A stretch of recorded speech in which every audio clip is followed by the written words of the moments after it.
আলহামদুলিল্লাহ, সমস্ত তারিফ ও প্রশংসা মহান আল্লাহ সুবহানাহু ওয়া তাআলার জন্য, যে আল্লাহ সুবহানাহু ওয়া তাআলা আমাদেরকে পবিত্র জিলকদ মাসের 26 তারিখে জুমার দিনে মসজিদে একত্রিত করেছে। কালিমাতুল শুকর আদায় থেকে সকলে বলছি আলহামদুলিল্লাহ। দরুদ ও সালাম বর্ষিত হোক সর্বকালের সর্বযুগের সর্বশ্রেষ্ঠ মহামানব জনাব মুহাম্মদুর রাসূলুল্লাহ সাল্লাল্লাহু আলাইহি ওয়াসাল্লামের প্রতি। আমরা পবিত্র জিলকদ মাসের 26তম তারিখে মসজিদে একত্রিত হয়েছি। তার মানে আগামী মাসটা জিলহজ মাস, আদি বছরের সর্বশেষ মাস। এ মাসের 13টা দিন অত্যন্ত গুরুত্বপূর্ণ এবং অত্যন্ত তাৎপর্যপূর্ণ। এ মাসে মুসলমানদের ধর্মীয় উৎসব, সবথেকে বড় ধর্মীয় উৎসব ঈদ উল ফিতর এবং ঈদ উল আযহা। এই ঈদ উল আযহা এই মাসে মুসলমানরা পালন করে থাকেন। এ মাসের আরো একটা বৈশিষ্ট্য হচ্ছে আল্লাহ রাব্বুল আলামিনের বিধান, অসংখ্য বিধান থেকে 5টি ফরজ বিধান, ঈমান, নামাজ, রোজা, যাকাত এবং হজ। এই 5টি বিধানের মধ্যে 4টি বিধানের সময় সীমা নির্ধারিত নেই। যে কোনো সময়ে মানুষ ঈমান গ্রহণ করতে পারে। আরাম সময় ছাড়া যে কোনো সময় মানুষ নামাজ আদায় করতে পারে।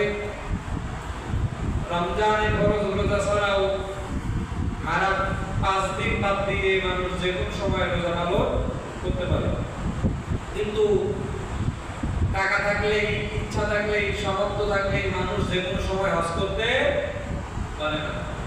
এই একটা মাস, যে মাসে মানুষ হজ পালন করার জন্য পৃথিবীর 128টি মুসলিম রাষ্ট্র থেকে, পৃথিবীর 128টি মুসলিম রাষ্ট্র থেকে হজ পালনের জন্য মক্কাতুল মুকাররমায় অবস্থান করে। এজন্য এই মাসটা আল্লাহ সুবহানাহু ওয়া তাআলার কাছে এবং মুসলমানদের কাছে অত্যন্ত দামি এবং গুরুত্বপূর্ণ। আমরা আজকে আলোচনা করার চেষ্টা করব জিলহজের 13 দিন কি কি আমল রয়েছে, কি কি আমলের মাধ্যমে আমরা জিলহজের এই 13টা দিন কাটাতে পারি। প্রথমেই বলছি, জিলহজ মাস হচ্ছে আরবি 12টা মাসের সর্বশেষ মাস। আরবি 12টা মাসের 12 নম্বর মাস হচ্ছে জিলহজ মাস।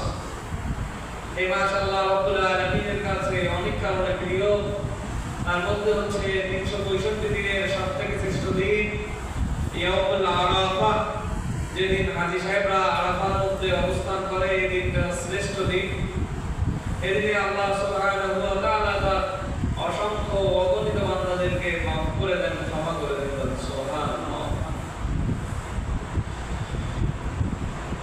এদিনে আল্লাহ সুবহানাহু ওয়া তাআলা মানুষদেরকে এত পরিমাণে ক্ষমা করে দেন যা অন্য সময় তিনি আর করেন না। হাদিসের মধ্যে এসেছে এই জিলহজ মাসের 8 তারিখকে বলা হয় ইয়াউমুত তারবিয়া বা পানি পানের দিবস। এদিন হাজিরা মক্কা থেকে মিনার দিকে গমন করে। এরপর 9 জিলহজ ইয়াউমুল আরাফা বা আরাফার দিন। এদিনে সকল হাজিগণ মিনা থেকে আরাফার মাঠে গমন করেন এবং সারাদিন আরাফার ময়দানে অবস্থান করেন। আরাফার ময়দানে হজের ভাষণ হয়, হজের খুতবা হয়, বিভিন্ন ভাষায় এই খুতবাটা হয়ে থাকে। এরপরে কি করেন? হাজিগণ মিনা থেকে আরাফার দিকে অগ্রসর করেন। অগ্রসর হন, আরাফায় জিকির করেন, দোয়া করেন, নামাজ আদায় করেন।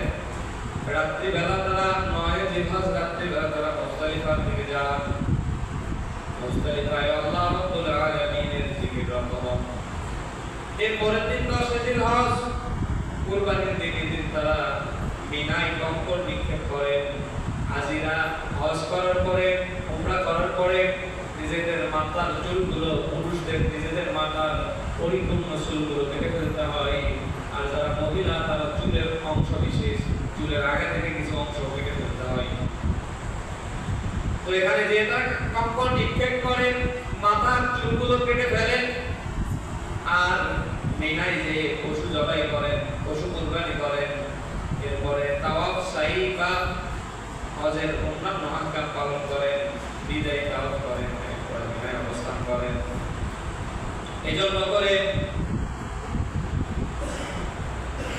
এই দিনটা অত্যন্ত গুরুত্বপূর্ণ, শুধু তাদের জন্য নয় যারা বিভিন্ন জায়গায় আছে মুসলমানেরা, তাদের জন্য এই জিলহজের এই 13টা দিন গুরুত্বপূর্ণ। হাদিস শরীফের মধ্যে দিতেন নবী সাল্লাল্লাহু আলাইহি সাল্লাম বলেন, জিলহজের 10 দিনের আমল আল্লাহ রাব্বুল আলামিনের কাছে অন্যান্য দিনের আমল থেকে অত্যন্ত গুরুত্বপূর্ণ এবং মহব্বতের। অন্য একটা হাদিসের মধ্যে নবী বলেন, যে ব্যক্তি জিলহজ মাসের একদিন ইবাদত বন্দেগী করে, ওই একদিন 1000 দিনের থেকেও উত্তম। বলেন সুবহানাল্লাহ। আরাফার দিন সম্পর্কে হাদিসের মধ্যে এসেছে, আরাফার দিনটা জিলহজের 9 দিনের মধ্যে যে কোনো একদিন ইবাদত করলে 1000 দিনের ইবাদত করার সমান সওয়াব। আর যে ব্যক্তি জিলহজের আরাফার দিনের আমল করে, ওই আরাফার দিনের এক দিনের আমল 10,000 দিনের সমপরিমাণ আল্লাহর কাছে মর্যাদাপূর্ণ। বলেন সুবহানাল্লাহ। এদিনে রোজা রাখা, এক একদিন রোজা রাখার অত্যন্ত ফজিলত হাদিসের মধ্যে এসেছে। হাদিস শরীফের মধ্যে নবী সাল্লাল্লাহু আলাইহি সাল্লাম বলেন, মা মিন আইয়ামিন আমালিন সালিহিন ফিহা আহাব্বু ইলাল্লাহ মিন হাযিহি আইয়াম ইয়ানি আইয়ামুল আশরি। قال يا رسول الله ولا جهاد في سبيل الله قال ولا جهاد في سبيل الله إلا رسول خرج بنفسه وماله فلم يرجعوا من ذلك بشيء। নবী হাদিস শরীফের মধ্যে বলেন, মা মিন আইয়ামিন আমালিন সালিহান, এর থেকে আর কোনো ভালো আমল নেই, এর থেকে আর কোনো বেশি আমল নেই। ফিহা আহাব্বু ইলাল্লাহ, আল্লাহ রাব্বুল আলামিনের কাছে কোন দিনের আমল? মিন হাযিহিল আইয়াম, মিন হাযিহিল আইয়াম, এই দিন সমূহের আমল। ইয়ানি আইয়ামুল আশরি, জিলহজের 10 তারিখের আমল, 10 দিনের আমল। ওয়ালা ইয়া রাসূলুল্লাহ, সাহাবী জিজ্ঞেস করলেন, ওহে আল্লাহর রাসূল, ওয়ালা জিহাদু ফি সাবিলিল্লাহ, আল্লাহর রাস্তায় জিহাদ করা, আল্লাহর রাস্তায় যুদ্ধ করাও কি এই জিলহজের 10 দিনের আমল থেকে অধিক গুরুত্বপূর্ণ নয়? ওয়ালা জিহাদু ফি সাবিলিল্লাহ, নবীজি বললেন, না, আল্লাহর রাস্তায় জিহাদ করাও এই জিলহজের 10 দিনের আমল থেকে বেশি প্রিয় নয়। ইল্লা, তবে রাজুলুন খারাজা, একজন ব্যক্তি যদি আল্লাহর রাস্তায় বের হন জিহাদের জন্য, বিনাফসিহি, তার জীবন নিয়ে, ও মালিহি, তার মাল সহায় সম্পত্তি নিয়ে, ফালাম ইয়ারজি, এরপরে সে যদি আর ফিরে না আসে, অর্থাৎ একজন ব্যক্তি তার জান এবং মাল নিয়ে জিহাদের মধ্যে গেলেন, যাওয়ার পরে সে শহীদ হলেন এবং তার মালগুলো শেষ হয়ে গেল, অথবা যার মাল নিয়ে গিয়েছে সে শহীদ হয়ে গিয়েছে, তার কথা ভিন্ন। তাছাড়া স্বাভাবিক যে যোদ্ধারা যারা আল্লাহর রাস্তায় যুদ্ধ করতে গিয়েছে, তাদের আমলের থেকেও জিলহজের 10 দিনের আমল আল্লাহ রাব্বুল আলামিনের কাছে বেশি প্রিয়। বলুন সুবহানাল্লাহ। সহিহ বুখারীর হাদিসের মধ্যে এটা এসেছে। আল্লাহ রাসূল বলেন,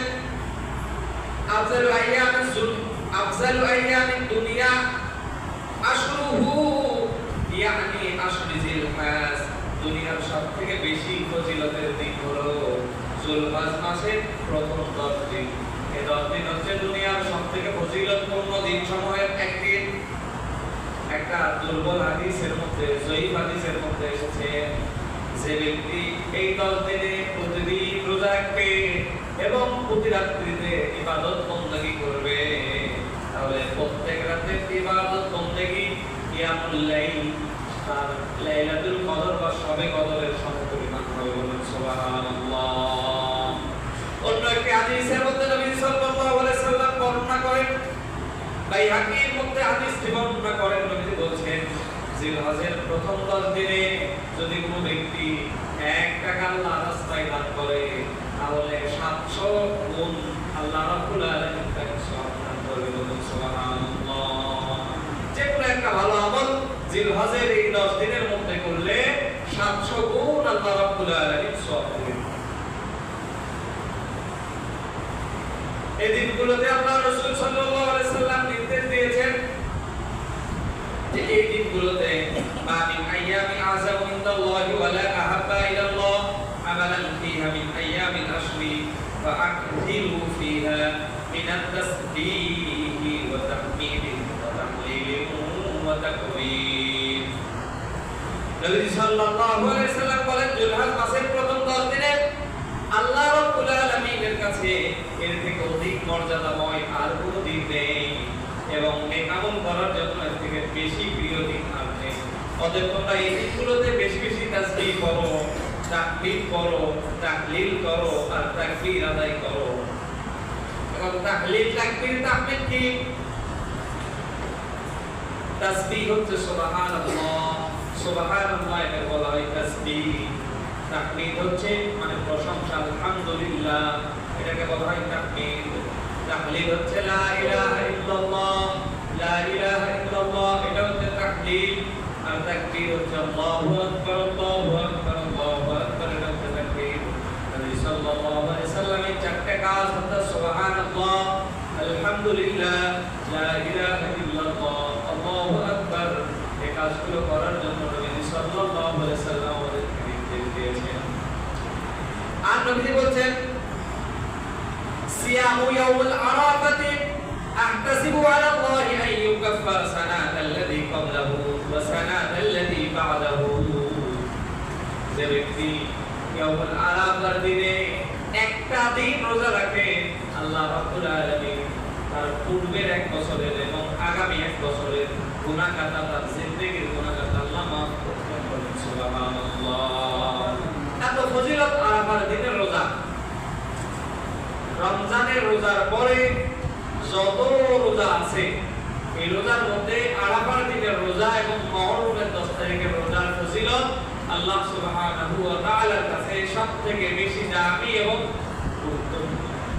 পৃথিবীর যত রাত রয়েছে এর মধ্যে লাইলাতুল কদর যেমন সবথেকে বেশি গুরুত্বপূর্ণ, অনুরূপভাবে এই আরাফার দিনটা, লাইলাতুল কদরের হয় রাত, আর আরাফার দিনটা মুসলমানদের কাছে আল্লাহ রাব্বুল আলামিনের জন্য এই দিনটা সবথেকে বেশি গুরুত্বপূর্ণ।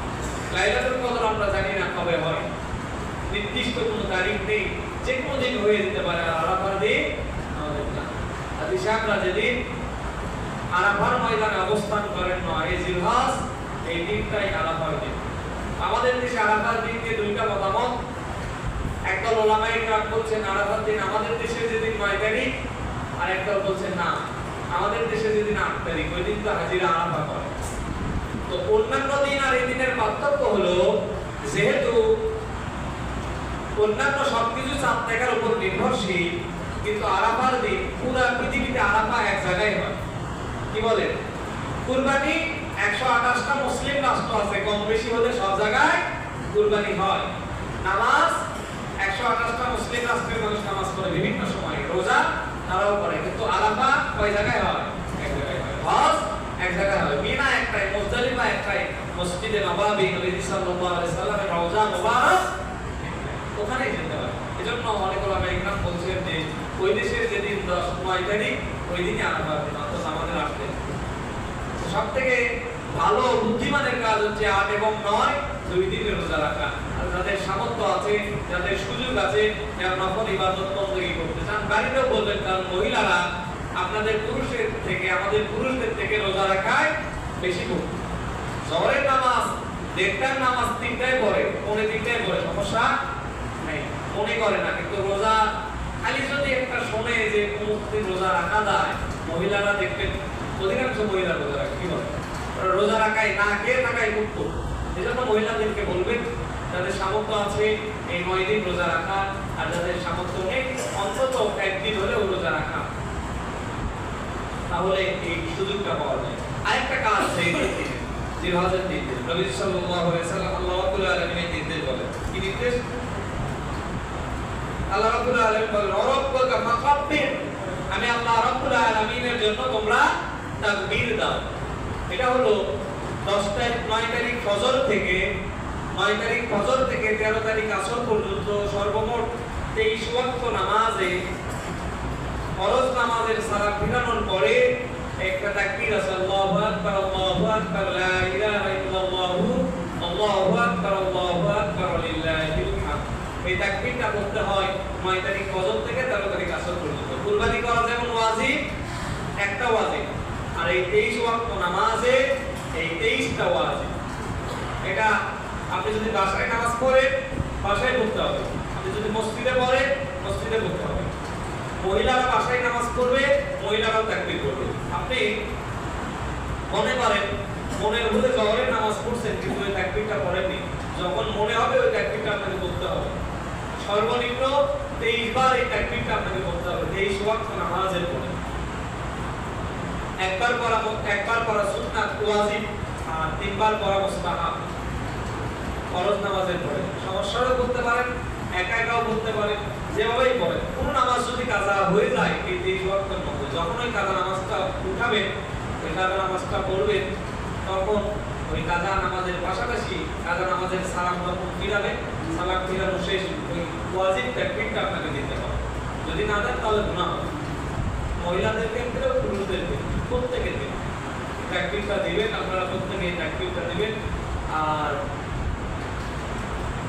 আগামী জুমায় ইনশাআল্লাহ আমরা কুরবানির মাসলা মাসাইল নিয়ে বিস্তারিত আলোচনা করব। এই 10টা দিন কাজে লাগান, বিশেষ করে আরাফার দিন কাজে লাগান। যাদের দোয়া কবুল হয় না, যারা বলেন দোয়া কবুল হয় না, দোয়া কবুলের কিছু শর্ত আছে। এই শর্তগুলো মেনে আরাফার দিনে যদি মানুষ আল্লাহ রাব্বুল আলামিনের কাছে কিছু চান, নিশ্চয়ই আল্লাহ রাব্বুল আলামিন তার দোয়াগুলো কবুল করবেন। দোয়া কবুলের 1 নম্বর শর্ত হচ্ছে হালাল রুজি। হালাল রুজি ছাড়া হারাম খাবার খেয়ে, হারাম ইনকামের টাকা দিয়ে খাবার খেয়ে সেই দোয়া করলে সেই দোয়া কবুল হয় না। দোয়ার মধ্যে নবী সাল্লাল্লাহু আলাইহি সাল্লামের উপর দরুদ ও সালাম পেশ করতে হয়। দরুদ ও সালাম না করলে দোয়া আল্লাহ রাব্বুল আলামিন কবুল করে না। আল্লাহর প্রতি একই বিশ্বাস থেকে দোয়া করলে আল্লাহ দোয়া কবুল করেন। তো এই আমলগুলো আমরা এই যে হজের যে দিনগুলো আসছে এই দিনগুলোতে পালন করার চেষ্টা করব। আল্লাহ সুবহানাহু ওয়া তাআলা কথাগুলোর উপর আমাদেরকে আমল করার তৌফিক দান করুন। যারা সুন্নাত করেননি কবুল করুন।